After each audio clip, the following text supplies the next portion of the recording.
भजन बनता नहीं, प्रभु का नाम लेते नहीं बनता। नाम लोगे ना यहाँ तो फिर हो सकता है कि कोई समस्या आ जाए, है ना। बोलिए राघवेंद्र सरकार की।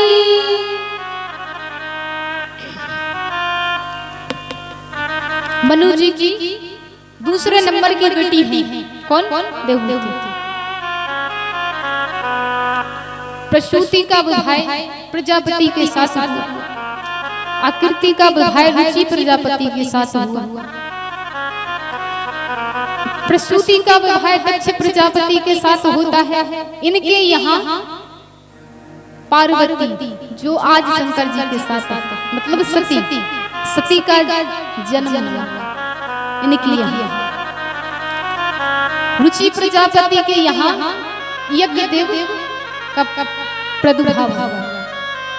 इस प्रकार से मनु जी की तीनों पुत्रियों का सुखदेव जी वर्णन करके बड़ा सुंदर श्रवण कराते हैं इस प्रसंग का सुखदेव जी परीक्षित जी को। अब उनके बड़े पुत्र उत्तानपाद का प्रसंग आता है। सुखदेव जी कहते हैं राजन, उत्तानपाद का मतलब क्या होता है? उत्तानपाद का मतलब समाज में जो ऊंचे पद पर हो, जिसका पैर समाज में ऊंचे पद पर हो, ऊंचे रहता हो, उसी का नाम उत्तानपाद है। उत्तानपाद के पुत्र हैं ध्रुव जी। इनकी पत्नी का नाम है सुनीति, दूसरी पत्नी का नाम है सुरुचि। सुरुचि के पुत्र हैं उत्तम।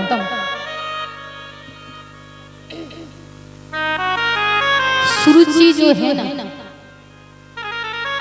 इनकी छोटी पत्नी बड़ी सुनीति। सुरुचि कहती है सुनीति को देखकर, बोली यदि ये रहेगी ना तो मैं नहीं। उत्तानपाद ने अपनी बड़ी पत्नी को त्याग दिया। उस समय सुनीति गर्भवती थी। वन में जाकर के संतों के समक्ष कुटिया बनाकर के निवास करने लगी। लेकिन पति से कोई शिकायत नहीं, कुछ नहीं कहा। लेकिन आज आप लोग बताइए, माताओं से विशेष करने लगी, यदि आपके पति देव आपके साथ ऐसा करेंगे तो आप क्या करोगे? आप तो कहोगे कि हम तो देखो जे चले। कहाँ? मायके। आपको जो करना है करो। जितने सिर पर बाल है ना वो एक एक करके निकलवा लीजिए। कहाँ? कोट में। आज की पत्नी, लेकिन उस पत्नी को देखिए द्वापर की, उस पत्नी ने पति से एक शब्द नहीं कहा, वन में चली गई। वो गर्भवती थी। समय आया ध्रुव जी को जन्म देते। एक दिन ध्रुव जी कहाँ गई? माँ से बोले, माँ मुझे अपने पिता की गोद में बैठना है, मेरी बहुत इच्छा है, बताइए पिताजी कहाँ हैं? अब सुनीति कुछ कह नहीं सकती। ध्रुव जी पहुंचे उत्तानपाद के पास। बैठने ही वाले थे गोद में कि छोटी माँ आ गई। छोटी माँ ने पकड़ करके नीचे उतार दिया। बोली तुम इस गोद में बैठने के उत्तराधिकारी नहीं। ध्रुव जी रोते हुए माँ के पास आए, बोले माँ मुझे छोटी माँ ने बहुत डांट दिया है, बहुत कुछ कहा है। उस माँ ने समझाया, बेटा तुम इस पिता की गोद में बात कर रहे हो बैठने की। मैं कहती हूँ जिस गोद में तुम्हारे दादा परदादा तुम्हारे स्वयं पिता नहीं बैठ पाए, तुम उस परम पिता की गोद में बैठे। तो बोले ऐसे कैसे बैठ सकता हूँ उस परम पिता की गोद में? वो परमात्मा आखिर है कौन? परम सुंदर उपदेश देती थी सुनीति। कहती है बेटा जाओ तब करो। ध्रुव जी कहते माँ मैंने भगवान के बारे में कोई जाना नहीं है, भगवान कैसा है, कैसा दिखता है। जब किसी के बारे में जानकारी हो तब तो मैं कुछ करूँ। कोई भी व्यक्ति हो उसके बारे में जानकारी हो तब हम उसको जानते हैं। उसके गुणों पर विचार करते हैं, पता चलता है उसको देख करके ये कैसा है। बोले इसीलिए मुझे परमात्मा के दर्शन तो कराओ कि कैसा दिखता है, उसका वर्णन करो मेरे सामने समक्ष।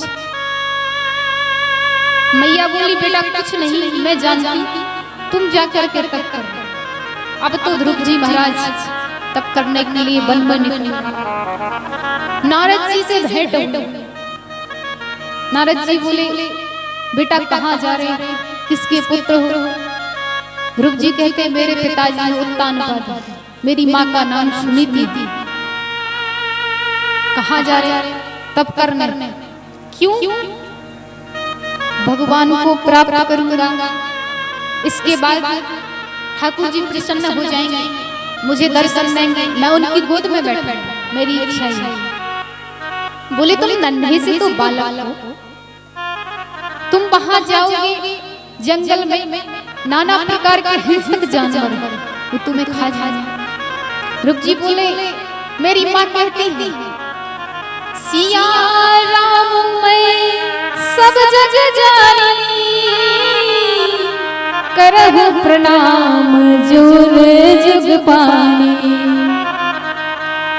सर्वत्र परमात्मा का वास है, ऐसा कोई भी ये पेड़ है ना तो इनमें भी परमात्मा का वास है, सर्वत्र प्रभु का वास है। ठाकुर जी सब जगह कण कण में, इसलिए यदि मुझे हिंसक जानवर भी खा जाए तो मैं प्रसन्न रहूंगा। क्यों? कम से कम उसका पेट तो भरेगा। ध्रुव जी की बात को सुनकर नारद जी प्रसन्न होते, बोले वाह क्या संस्कार दिए हैं। बार बार नारद जी कहते बेटा घर जाओ घर जाओ, लेकिन नहीं, माँ ने आदेश दिया है कि तब करना है, ठाकुर जी के दर्शन करना है, उनकी गोद में बैठना है। तब क्या कहा ध्रुव जी ने? बोले आप कौन हो? नारद जी कहते मैं नारद हूं। बोले आप नारद हो? मेरी माँ कहती है जिस किसी को भी नारद जी का दर्शन होता है वो व्यक्ति उसे कोई परमात्मा से मिलाने में से रोई रोक नहीं सकता, परमात्मा से अवश्य मिलेगा, उसे मुक्ति अवश्य मिलेगी। और आप तो बार बार कह रहे हो कि घर जाओ, मुझे आप घर जाने को क्यों कह रहे हैं? कोई बहरा पिया हो आप नारद नहीं हो सकते। नारद जी तो परम ज्ञानी है।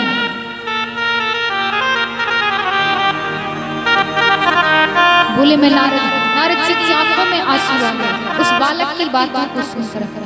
सुंदर मंत्र दिया नारद जी ने ध्रुव जी को, ओम नमो भगवते वासुदेवाय। अब तो नारद जी को गुरु बना लिया। अब नारद जी जिसके गुरु हो उसको संसार में किसी भी चीज की आवश्यकता नहीं होती। नारद जी को गुरु बनाया। नारद जी ने कहा जाओ वृंदावन में मधुबन जाकर के तप करो। बहुत तप किया ध्रुव जी ने।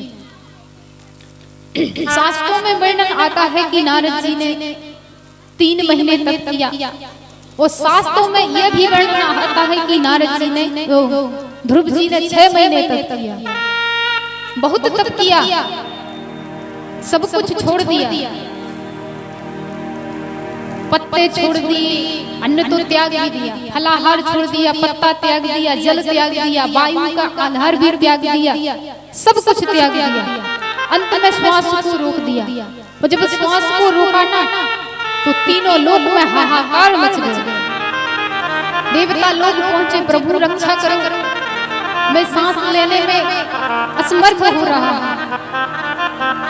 तब प्रभु ने कहा कि ये नारायण का भक्त है, तप कर रहा है। ब्रह्मा जी कहते थे।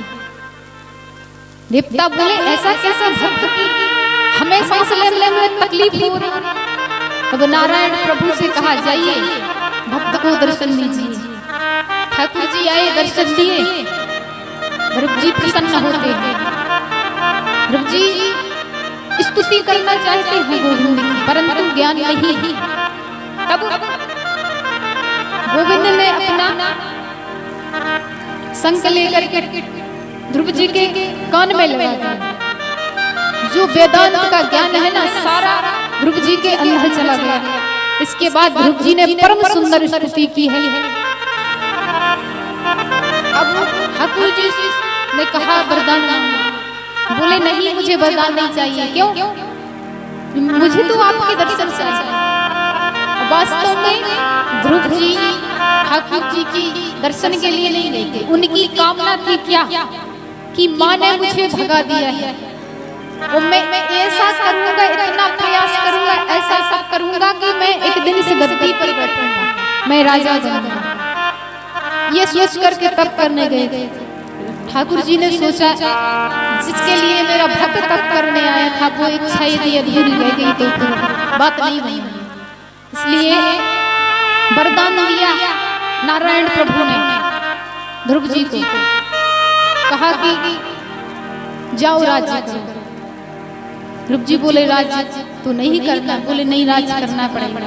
ध्रुव जी आते हैं, जिस माँ ने अपमान किया वो माँ आज आरती लेकर के खड़ी हुई है ध्रुव जी की आरती करने के लिए। ध्रुव जी आते हैं,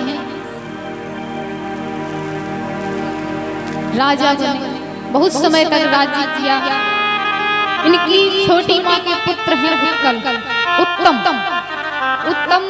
एक दिन कुबेर जी के बगीचे में गए, वहां पर इन्होंने बहुत उत्पात किया। कुबेर जी के जो सैनिक थे उन्होंने इनको मृत्यु दे दी। जब ध्रुव जी महाराज ने सुना तो ध्रुव जी पहुंचे तो नाना प्रकार की बातें कही, क्रोध आया। इस क्रोध को देखकर मनु जी ने ध्रुव जी को समझाया। अब देखिए भगवान का दर्शन ध्रुव जी को, लेकिन कहते हैं परमात्मा का दर्शन हो जाए तो काम, क्रोध, लोभ ये सब निकल जाता है। लेकिन ध्रुव जी के अंदर क्रोध कैसे आया? तो क्रोध आया क्यों? इसलिए कि ध्रुव जी ने ठाकुर जी का दर्शन तो किया परंतु कभी सत्संग प्राप्त नहीं। कल भी हमने कहा था बिन सत्संग विवेक ना। विवेक सत्संग के बिना नहीं हो सकता। परम सुंदर मनु जी ने उपदेश दिया, तब ध्रुव जी महाराज आए। ध्रुव जी ने बहुत समय तक राज्य किया। इनके पुत्र हैं उत्कल महाराज राज्य करने लगे। ठाकुर जी का ध्यान करते हुए ध्रुव जी सौंप करके राज्य वन में चले गए। तब करने के लिए चले गए। उत्कल के पुत्र हैं अंग के पुत्र हैं बैन। आप सभी को पता है कि नहीं? कथा तो सब सुनते हैं। सभी लोग मौन क्यों है? मैं समझ में नहीं आती कि बात क्या है, शर्म लगती है या फिर ऐसे ही लग रहा जैसे 4-5 दिन से भोजन नहीं।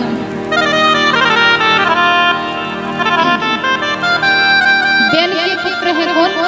अब बैन देख लीजिए। बैन जो है अंग के पुत्र, ये बहुत उत्पात मचाते, अत्याचार करते संत ऋषियों को। तो शास्त्र कहता है कि जो संतों का अपमान करता है उसे भगवान भी नहीं बचा सकता, नष्ट होने से, बर्बाद होने से।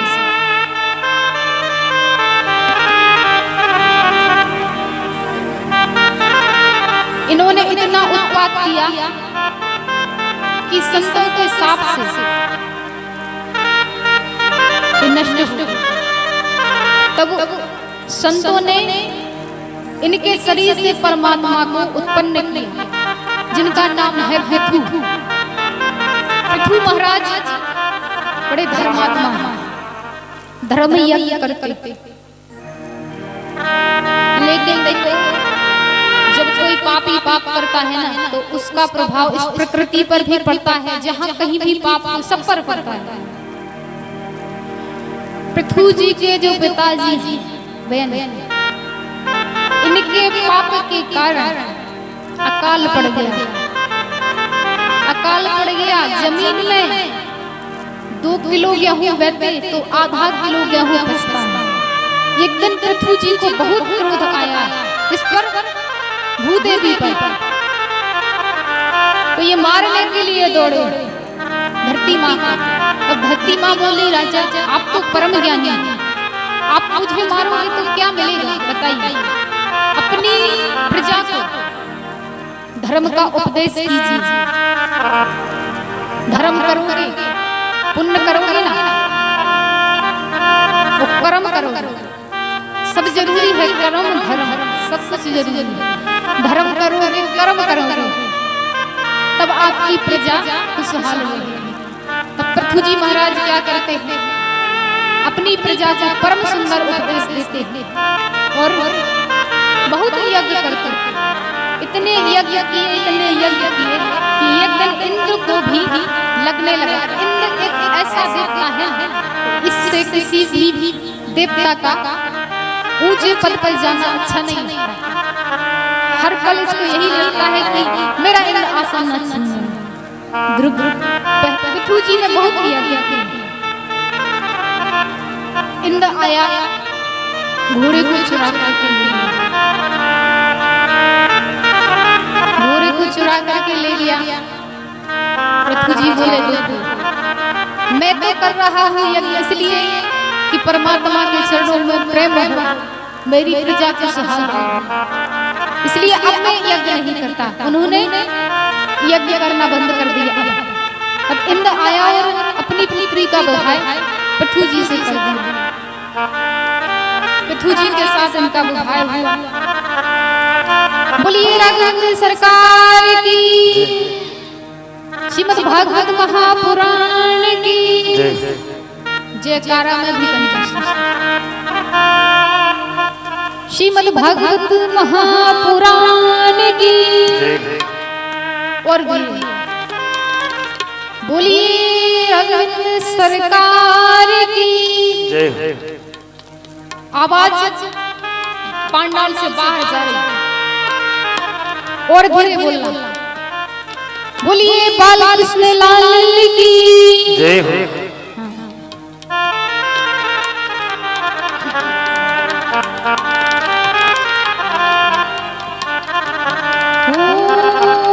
मधुर मधुर नाम, क्या कौन सा नाम हो?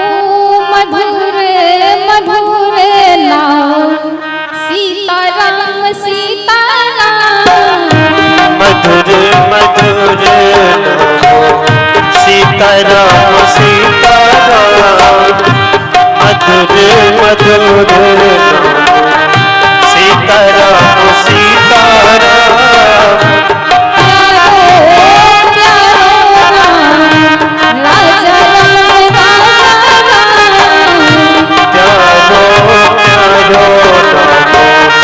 राजा राम राजा राम।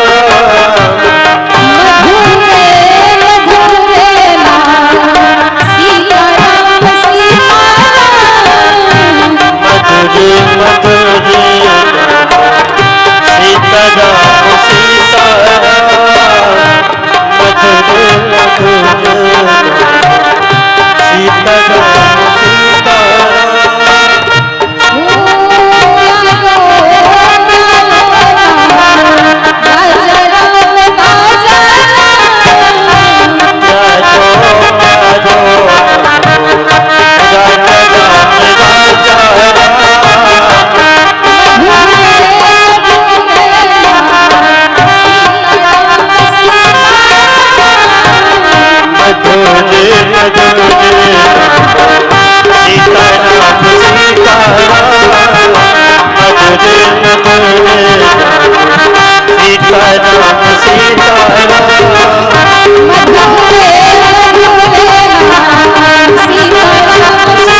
राजा राम मधुर राजा राजा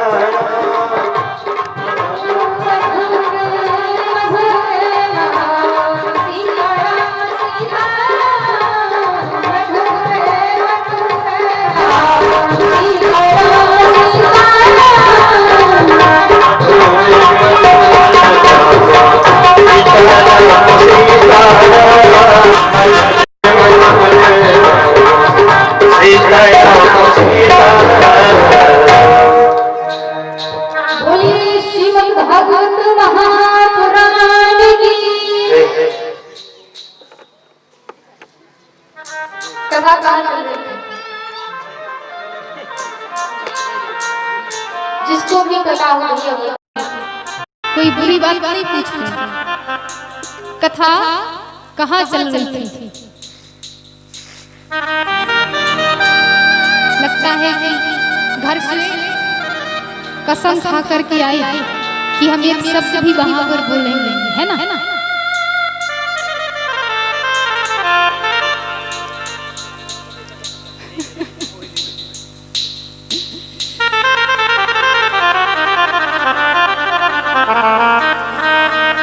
पृथ्वी जी महाराज के पुत्र है अंतर्ध्यान और अंतर्ध्यान के पुत्र हैं हवि ध्यान और हवि ध्यान के पुत्र कौन है? प्राचीन बाही। अब प्राचीन बाही ने इतने यज्ञ किए कि वर्णन नहीं कर सकते, बहुत यज्ञ किए। एक दिन क्या हुआ, नारद जी की यज्ञशाला में पहुंची। इन्होंने यज्ञ तो किए लेकिन यज्ञ में एक भूल कर दी। क्या? शास्त्रों में ऐसा वर्णन है कि अभिमान रूपी जो घोड़ा है उसको बलि दे दो, उसकी बलि दे दो। अब वेद जो है उनकी भाषा बहुत टेढ़ी। प्राचीन वही ने सोचा कि वेदों के आधार पर हम यज्ञ करेंगे। यज्ञों में इतने पशुओं की बलि दे दी कि गिनती नहीं, बलि दे दी। एक दिन नारद जी पहुंचे प्राचीन वही के आश्रम पर, यज्ञ मंडप में। तो नारद जी बोले, मैंने पापी तो बहुत देखे परंतु तुम्हारे जैसा महान पापी नहीं। प्राचीन वही बोले, मैंने पाप क्या कर दिया? मैं तो यज्ञ कर रहा। बोले, यज्ञ तो कर रही हूं, तुमने पाप क्या किया है यदि देखना चाहते हो तो देखो, मैं दिखाता हूं। बोले, दिखाइए। बोले, आकाश की ओर देखिए। जैसे ही आकाश की ओर प्राचीन वही ने देखा तो हजारों घोड़े बकरा जिन जिन पशुओं की बलि दे दी वो सब बदला लेने के लिए खड़े कि मैं एक एक करके बदला लूंगा अपनी मृत्यु का। तो बोले, मैंने तो वेद के आधार पर यज्ञ किया है। तो बोले, ठीक किया लेकिन पशु की बलि नहीं देनी थी। तो बोले, इसमें लिखा है ना पशु अल्प हुए, इसमें लिखा है मैं उसी के आधार पर चल रहा हूं। बोले, अभिमान कहते हैं घोड़े को, अभिमान रूपी जो घोड़ा है ना उसको स्पर्श करके ही हवन कुंड में स्वाहा करना था। तुमने इतने पशुओं की बलि दे दी। बहुत सुंदर उपदेश नारद जी ने प्राचीन वही को दिया। प्राचीन वही को उपदेश देकर के नारद जी चले गए। परंतु बड़े दुखी ही अब प्राचीन क्या किया जाए, समझ में नहीं आ रही, समझाया तो भागवत जी में वर्णन आता है। पुरंजन, आप सभी को पता है पुरंजन उपाख्यान, ये नारद जी ने उनको इसका उपदेश किया, इसके आधार पर उनको समझाया।